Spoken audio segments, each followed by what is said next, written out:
Today we have the joy of speaking with Sarah Jane, an artist who knows a lot about holding space for people to be tender and brave. And I know this personally to be true because of my own experience with her. Sarah Jane is currently on staff at the arts organization where I had this 6-week artist residency, which would happen just after I had been diagnosed with my essential tremor, the same diagnosis that really altered my life a lot. Those 6 weeks were really, really hard for me in so many ways. And Sarah Jane and the rest of the staff at the Grunewald Guild out in Leavenworth, Washington did so much for not only my career and artistic expression, but also for my personhood. They gave me permission to not have things figured out all the way. And those 6 weeks held some of the beginning threads of this very podcast. So I thought it was fitting to bring Sarah Jane on and talk a little bit about that and some of the projects that she's working on currently. So we talk about all of that. We talk about how do you know when to act after you've been in a season of waiting? How do you know when you're too tender to be brave and still safe? And how do you bounce back from rejection? Today, I'm most excited about asking her all about her new project called Mere Objects, which is a collaborative art installation featuring pieces of identity of rape survivors held inside tiny glass globes dangling from the ceiling. It's really beautiful and awe-inspiring. Mere Objects is a participatory art project which exists to honor and empower survivors of sexual violence and to increase awareness of survivors within our communities. The project is open to people of all genders who have experienced any form of sexual violence, and it's a really unique piece in general, but it is, in my humble opinion, one of the more fulfillments of Sarah Jane's calling as an artist. And I am so proud of her and her work and for stepping out there and really doing this. So I'm honored to introduce you to her today.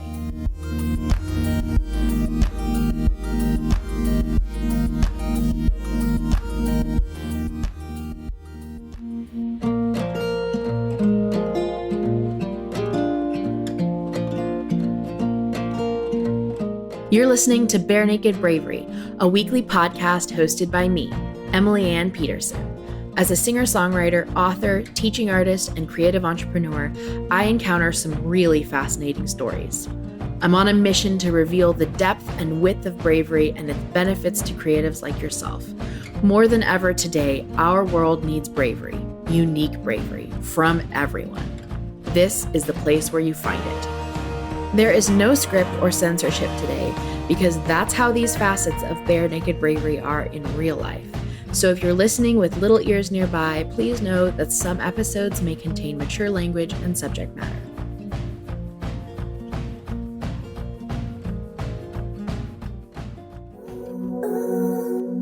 One of the easiest ways you can share bravery with the world is to send this episode to a friend or two. Send them an email, text, or tweet. Tag them in one of my Instagram posts. My handle is Emily Ann Pete. Or leave us a review on iTunes. It takes seconds and can be done from your phone right now. Again, we need more bravery in the world. So let's be brave together. Okay, Sarah Jane. My friend Sarah Jane is here. Okay, do you want to start a little bit with, well, here, I'll just say that you have a piece of or I have a piece of your pottery, your artwork on my bathroom counter, and I basically see you every day. Oh, that makes me super happy. I love it. It's one of my favorite little pieces that you did, the little hand pots with the dots around and with all the really cool glass on the inside. Okay, yeah. All my technical terms are like musical terms, so I don't know the correct Potter version of that, but I love it. I'm so glad I get to have that. So you are a visual artist. You do mainly pottery, is that correct? Yes, that's correct. But you've got this new project called Mere Objects, which I'm very excited about. Our beloved Marie Shaler is a member of, or a participant in this new project. Can you give us a little sneak peek about, like, what is it? What's it about? All that? Yeah. Well, as you said, so I work primarily in clay, but I do occasionally take forays into other media. And for a long time, I've had friends that have been kind of nudging me. I've been pretty open for the last 5 or 6 years of my life about being a rape survivor and a survivor of domestic violence. And I have been working on this project for other survivors of sexual violence, and it's a participatory project. So survivors are invited to send in a small object to represent themselves. And I'm assembling those things together in what I think of as kind of a group portrait of survivors, to highlight us as individuals rather than statistics or stereotypes, which are two different ways that survivors are often portrayed, and that I think kind of flatten out the experience that survivors actually have, and the way that there are survivors in every realm of a culture throughout the globe, really, as far as we know. Was that a good answer? Yeah. Yeah, it's a really, really cool project. And it is a good answer. Visually, though, it is these little tiny globes stuffed with a piece of each survivor, right? Yes, that's correct. So they're little spherical glass bottles. They're just a little over an inch in diameter, and they have a very tiny little mouth. So one of the challenges that survivors face is figuring out what tiny little object they can send that will fit into that little glass bottle. They hang from the ceiling, and so they form kind of a cloud in the middle of the room, all of these bottles hanging together in this big glittering mass representing all the survivors together. Oh my gosh, it's so cool. Goosebumps. Okay, so I know that because I followed the project on social media, I'm aware of some of the stories that have gone into these little glass bottles. But have there been one or two that have stuck out to you more than the others? Yeah, it depends. I think each one is really tender to me because each person is entrusting me with something that's really personal and really painful, and a very intimate part of their lives, and something that has a pretty deep impact on most of us survivors.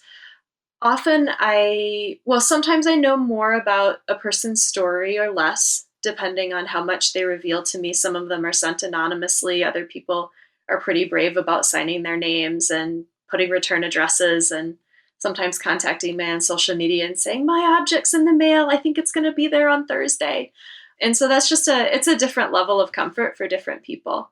But one of the most recent objects that was sent in, the survivor sent me a piece of the work uniform that she was wearing at the time that she was raped by a coworker in the workplace. And unfortunately, she's in a position where she didn't feel like she could leave that job after it happened the first time. And so it happened multiple times before her family was able to find a way for her to support herself and her family and get out of there to a place of safety.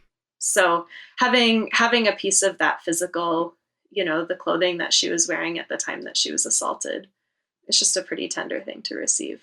Now, I know I can only imagine how tender all of these stories individually are, but what was it that led you to, I know you have your own story of surviving rape and domestic violence, but what exactly about your story prompted you to do this?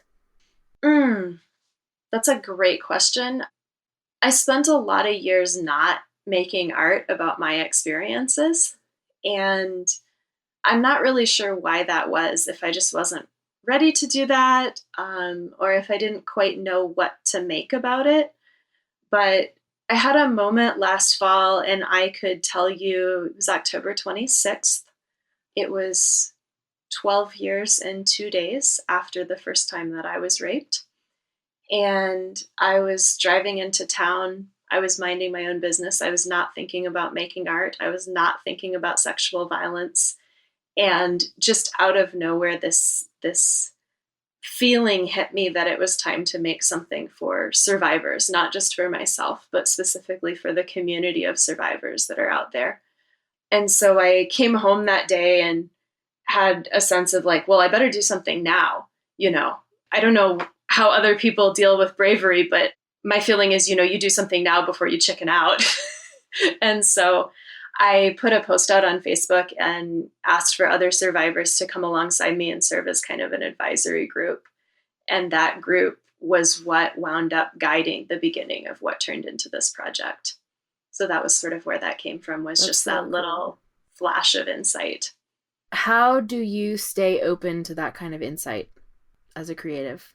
I think by recognizing that it's fairly rare and that it's a pretty special thing when it comes along. And so I want to grab hold of those opportunities and not let them go. Yeah, I agree with you. I feel like the holding whatever you think of as like your muse or the flow or whatever your terminology is, but if you can hold it sacred, usually when it happens, it is, or when it occurs or shows up in your life, I think it's more powerful that way. When you reserve it as sacred in your, like, give it a spot in your psyche or whatever. Oh, yeah. So, what was it like to ask for? I mean, I know you reached out via Facebook at first, but when you first spoke with this advisory board, what was that like? Like, were they excited? Were they confused? Were they? I think they were excited. I mean, it was a pretty self-selecting group in that I put the call out for other survivors, and certainly I know now that I have many survivors in my circle of friends that didn't respond to that initial call. One of the things that you find out when you do a project like this is how many of your friends are survivors that you never knew about. But the folks that responded to it were people that I think were in a place that they were pretty comfortable talking about their experiences. They were ready to engage with that. They were excited about seeing some kind of a project come together and be more public. And they were also sharing it with their friends. And so not everybody in that advisory group are people that I know personally, which has also been fantastic because that's brought in some perspectives that aren't necessarily represented by people that I know in person. And that was really important to me. So they've been great. It's cool how that ripple effect ends up happening, especially with a project like this, you know? I want to ask you a question about the concept of, or the notion of waiting to act. How do you know when you're done waiting? Because there are a lot of us that have gone through something that has left us tender. Mm-hmm. And I don't think doing something brave at that moment is always the right choice. I don't think feeling the fear and doing it anyways is always the wise thing for us to do. But how do you know when the right time is to act? Or how did you, I should say? Yeah, I was going to say, I don't know. I think that you have to be in a place of strength and safety within yourself, at least for a project like this one, where I needed to be in a place where I could talk, maybe not in great detail, but pretty openly about my own experiences, where I could hold space for other people to talk about their experiences. And that has been hard at points. There have been points where people have shared their stories with me, and that's been emotionally pretty difficult to hear. The people that I'm working with, the survivors, like, their stories aren't easy. It's a hard thing to look at your own life and realize, like, hey, my story needs a trigger warning. And so I think you have to be in a place where you have the internal stability and also where you have a safety net of people that can take care of you. And it's been really helpful for me, both that group of survivors that are my advisory group, and then also I have a handful of people just here in real life around me who are able to be like, you should probably take a break from this project for a day or two and just take a step back and take care of yourself. Let's watch a dumb movie. Let's go get some pizza. Let's just disconnect from this for a little while. And I don't think that I could do what I'm doing right now if I didn't have that kind of support network. Because I think even though I am in a pretty good space as far as my own recovery, it's heavy work. And I want to be able to be present with people in that way. But in order to do that, I also need to be able to take care of myself. Yeah. I mean, that's a really, really powerful point, that when we are doing brave things, we have to put on the oxygen mask on ourselves first. Yeah. And also the unplugging aspect, that, you know, when you're doing something really audacious or really out there, it's exhausting. Mm-hmm. And you do need to, if you want to sustain the bravery, you kind of need to take a break from it. Yeah. Yeah, that's been super important for me. And this is the longest project. I've been doing this for about 7 months now, and it's a long-term commitment. The debut exhibit is set for November, and it's going to continue after that as well. And so figuring out what is a sustainable pace to be working on it has been one of the pieces that I've been learning over the course of this, for sure. Yeah. What's it like to, I mean, because your artwork before this, like you said, has been more short term. Tell us a little bit more about what your artwork before this was like. Yeah, so there are some similarities. I have an obsession with repeating circles. I love to hang things from the ceiling. I like to work in multiples. I have a history of doing things that have an interactive or participatory component. I really like to get my audience involved with my work, including especially people that wouldn't necessarily consider themselves to be artists, because what I find is that everybody has this extraordinary creativity just chilling out inside of us. And when you crack that door open a little bit, it's super exciting to see what might come out. So there are lots of things about this that do tie into the art that I've made before, but the pieces that I've done before have been more, I guess I would say, contained. So this is the first project that I've done that has this long stretch of time where people are sending in objects over a period of time, and the project is growing and building. It's also the first piece I've done that I am anticipating, at least, that this is going to be exhibited in one gallery and then it's going to turn around and travel to a number of different venues after that. That's not something that I've been able to make happen with other work that I've done in the past. Most things have been displayed 2 or 3, maybe 4 places tops. And then they kind of either come home to rest, or hopefully they sell and go home with somebody. And this is not the kind of piece that will sell. Yeah. Why do it if it's not going to sell? And if it's, like, why did you choose to do this? I don't think I always make super financially motivated decisions as an artist, which... Right. I mean, I know a lot of us artists don't, but Yeah. I do sense that there's a very different motive with this piece of art than some of the other pieces that I've seen of yours. I don't think that the motive is actually wildly different. Okay. In the sense that I think all of my work is sort of begging people to be more human. That, like, at the core, it comes down to, like, can't we be a little bit more decent to each other? Can we do this better? Can we go back to preschool and, like, pay attention to those rules a little bit better? So I do think that there's a connection there. But this piece in particular, my real hope is that I think of it as being a very survivor-centered piece. And so the primary audience, the people I care about most, are the survivors. And that includes both people that would want to participate in it, as well as survivors who would be viewing it in a gallery or another setting, whether or not they would choose to participate. And my hope is that there would be just a really profound sense of not being alone. I think that one thing that happens to many survivors is there's a sense of, I'm the only one that this has happened to. I can't talk to anybody else about this experience. Nobody would understand what I'm going through.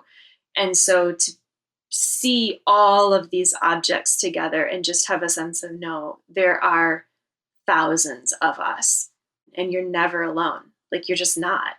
So that's the primary purpose, I think. And then there's a secondary purpose that's not far off from that. And that's for people who aren't survivors to also have that sense of how many survivors are out there. And that could be somebody in your family, that could be your dear friend, that could be your coworker, your roommate, your classmate at school, somebody that's sitting next to you on the bus, somebody that's next to you in church. But that throughout society, there just are survivors everywhere. And they may not be wearing that on their sleeve, sharing that about their experience. Most survivors are very private about that. But it doesn't mean that they're not there, and it doesn't mean that they're not deeply affected by those experiences. Mm-hmm. Have there been any participants in this piece that have sent you their stuff and then sent you a follow-up email or some sort of token or like communication after they sent you their stuff? Yeah, there have been a few people. One person who participated at first had a hard time identifying herself as a rape survivor and actually had to be sort of nudged into doing that by her former college roommate, who was like, "No, you called that rape at the time that it happened. You qualify for this project." And so after she participated, she sent me a note and talked about what it felt like to, I want to get these words right, the sense of belonging and solidarity with the community of survivors and what that felt like to see her bottle hanging with all of the rest of them, and that sense of being a part of a community of survivors and what that meant. I've also had a lot of survivors who contacted me. For each person who submits an object, I do these little posts that I call a portrait of a survivor. And so if you follow me on Facebook or Instagram, or if you check out the website, you'll see them. And they're just a really simple photograph. And then usually I'll include a little bit of detail if I know about why the objects were sent or what the symbolism is. And I've had many people that contacted me after that to just talk about what it meant to see their things contained in that way and turned into something beautiful. And that's really meaningful for them as well. And you guys, they're really beautiful. Like seeing someone's strand of hair mixed in with some ribbon, even the uniform. Or you've also had someone send in something for you to burn and then put the ashes in. Is that correct? Yeah, you want to talk about bravery. You shouldn't be interviewing me. You should be interviewing my participants because they're amazing. Survivors are amazing. So this one person sent in photographs of the family member who raped her as a child and asked me to burn them. And so I took a blowtorch and I burned them. I made a video of it, so you can see that online. And then we took the ashes from that and put them in the bottom of her bottle, along with some other mementos that she wanted to have included in her portrait of a survivor. Wow. That's so ballsy. I know. It's so I love great. it. It's so fantastic. There's something really cathartic in burning things. And I'm saying that as not an arsonist. Strategically burning things. Yes, strategically burning things. Yes, it's really, yeah, it's nice to watch. There's something really healing about watching the thing that represents something so painful burn and turn into something else. It's really powerful.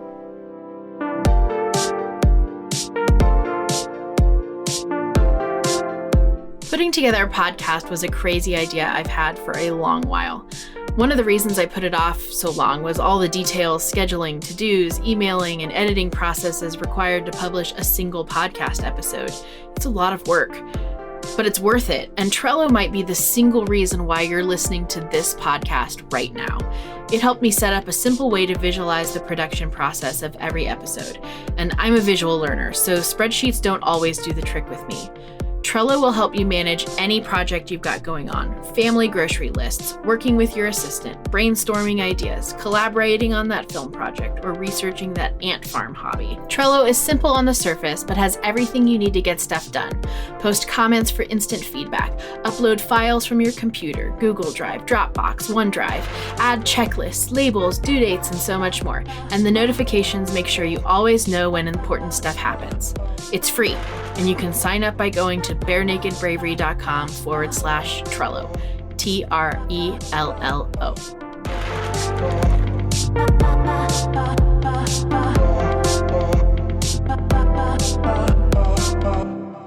Let's veer off a little bit into some more of your story, because I think that will inform some more of this project a little bit. What has been your career as an artist and a creative? What has that looked like? And how has bravery played a part in that? Yeah. So I didn't know that being an artist was a thing that you could grow up and be when I was a kid. And I got to college, and we had to take a half a semester of a required art appreciation class.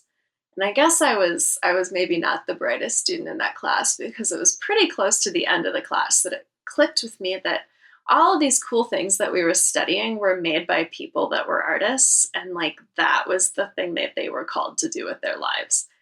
And so I showed up in my professor's office maybe the week before the term ended and was like, how do I do that with my life? And she was fantastic. And so at the start of the next term, I dropped every single one of my classes and switched my major to art and did not look back. So it was that was kind of a brave decision to make, to be like, I guess this is what I'm doing.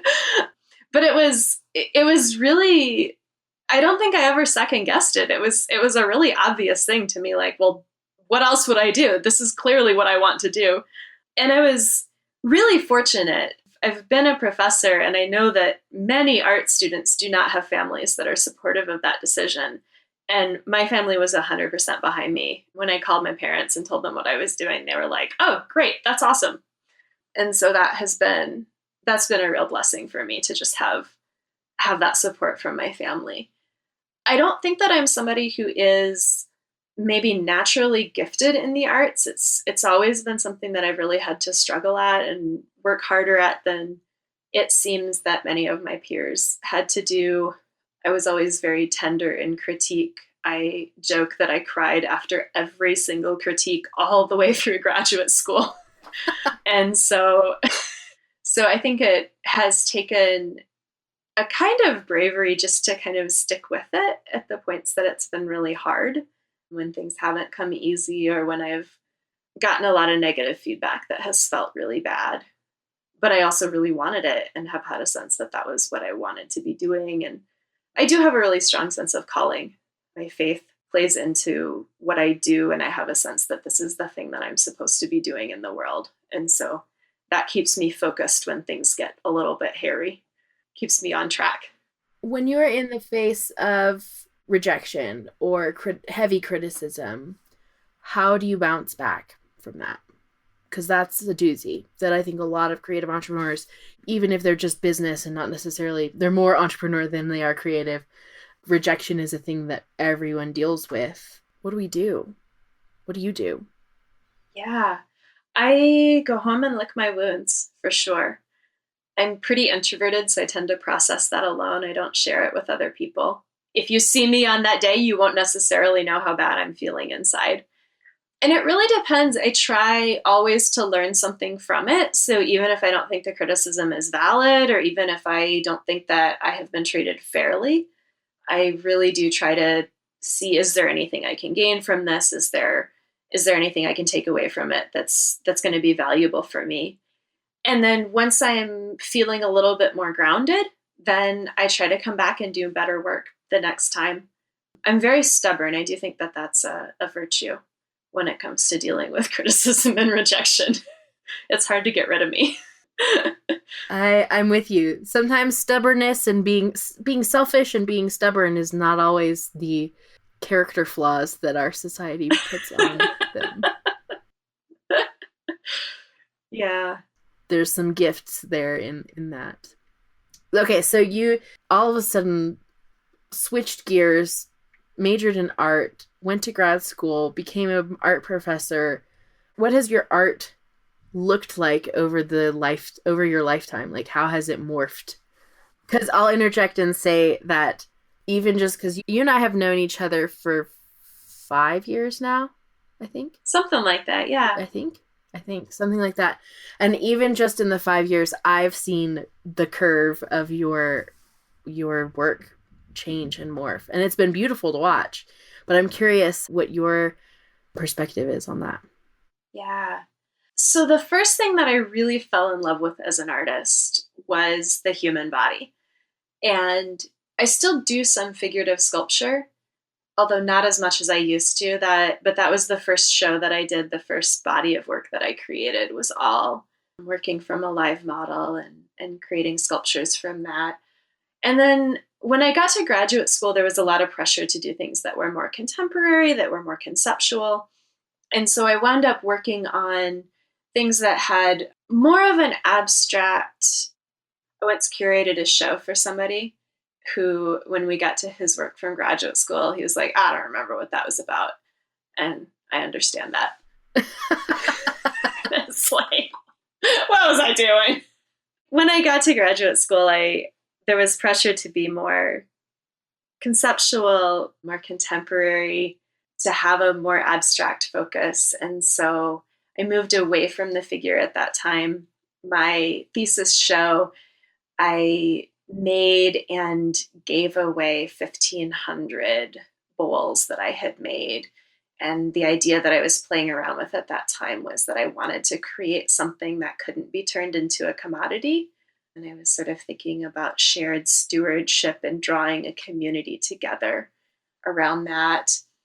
Since then, I've done a number of things that deal with honoring the people that have influenced us, thinking about the importance of taking time to explore and consider and give time to people to discover the depth of what they have to offer. One of the more significant pieces that I did right before I started on this piece had to do with that. I've also done some things that are pretty simple.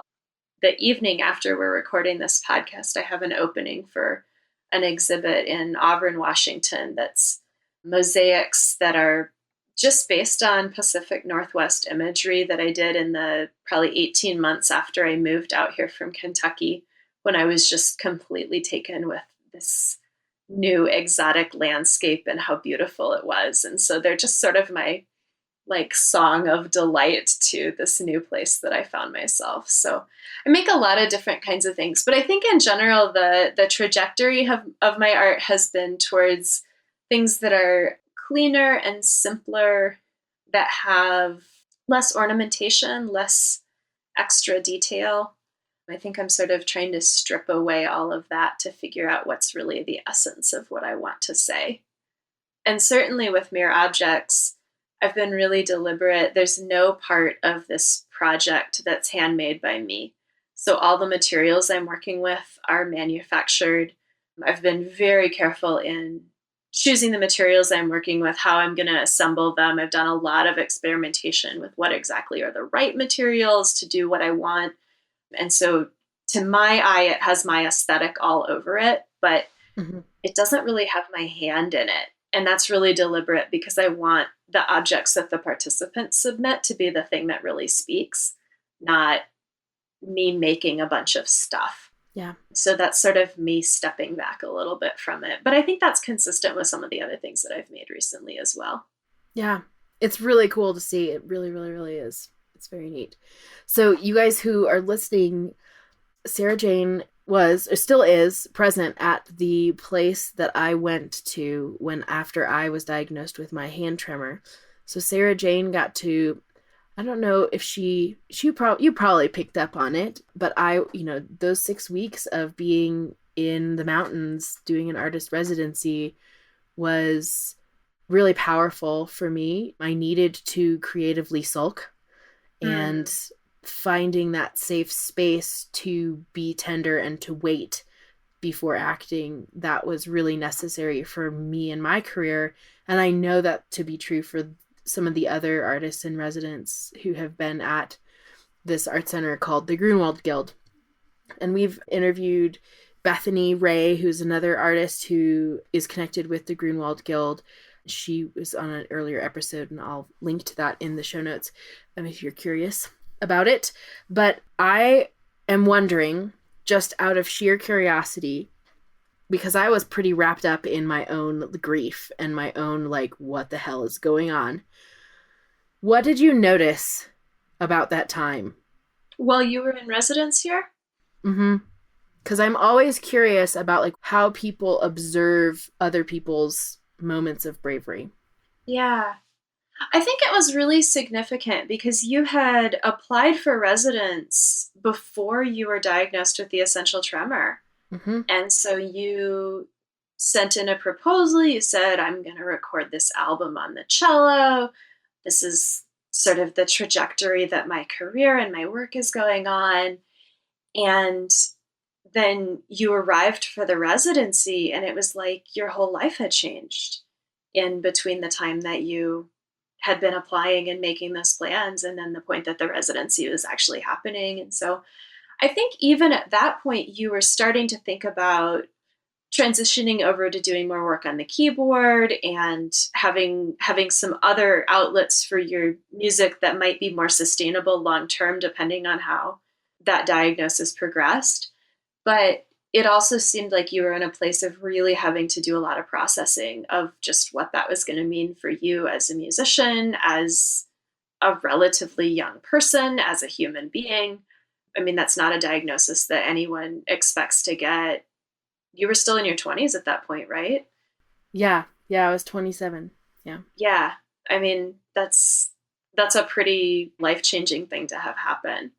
And so I would say it was a really tender point for you personally, was what I saw. Mm-hmm. And I also think that you were looking for other people to maybe talk with about their own tender points to try to connect to. So, which, I mean, maybe that's like the tiny little roots of what you're doing right now was happening at that point. Is. With like, how are other people doing this? And what have they learned? And yeah. Yep. So that's kind of wild to think about how that has unfolded. I think during that season, it was very clear to me that I was not alone in going through a really crazy situation, but because it was so new to me, I was just like looking around, exactly like going, how are other people doing this? So I want to thank you. I know that's like a semi-selfish question to ask on your own podcast, interviewing someone else. What did you think about me? But I asking it in an effort to thank you and the other staff at the Grunewald Guild for giving me, and the other artists that have received and found safe place to be tender and to continue to work on their art. And I think that's really a really important piece of recovery from anything. And it's a really important piece in standing up and speaking out and being bold and being brave. And it is evident that you are continuing to do that here with this project with Mere Objects. Where can folks go to see more about Mere Objects and your work? Yeah, honestly, the place that's most active right now is the Facebook page, which is facebook.com/Mere Objects Project, all one word. There's also an Instagram and a Twitter, although I will confess that Twitter confuses me so much, so that maybe is not the best place to follow. And then there's a project website, mereobjects.org, as well. Before we wrap up, what final piece of advice would you have for someone who is, let's just say, someone who is a survivor of something, be it rape, domestic violence, a diagnosis of something, anything? What piece of advice do you have for them as survivors, or encouragement? I think the piece of encouragement that I would have is you have what it takes to get through this. Human beings are extraordinarily resilient. But the advice that I would give is don't deny the significance of what this means and how much it impacts your life and how badly it hurts, or the time that you need to grieve, or the space that you need to process, or the days that you need to spend face down crying, or whatever. It's okay to do all of those things, and they don't make you weak. They are a marker of how significant that trauma is. And at the same time, they're not a bottomless well. I think I was so afraid that if I took a hard look at how badly it hurt, that there would be nothing but hurt all the way down. And that's not the case. There is something else on the other side of it. And so I think if you can find the courage to spend time with it, you'll get through it. And there's something better on the other side. And in my one tiny person's experience, the thing that is something better is so much better than you can possibly imagine. It's totally worth going through it. Yeah. Amen. Amen. I totally agree with you. Well, this has been such a joy I'm so excited that I get to have shared this story with my people, because I'm sure that I know that you guys really, really will love to check out Mere Objects and everything Sarah Jane is doing. Thank you so much for doing this today. Thank you. Absolutely. It's been a pleasure. Your brave takeaway from today's show is this: if you are a victim of sexual violence, or you know of someone who is, then please share this opportunity to contribute to Mere Objects. If you don't think you know of a survivor, you probably do. So consider this your opportunity to hold space for someone else who hasn't had a chance to stand up like this before. You can participate anonymously, of course. So even if you just share this episode or Sarah Jane's website, mereobjects.org, onto Facebook or Twitter or Instagram, then you or someone else can participate while feeling safe and like they're still being themselves and a part of something bigger.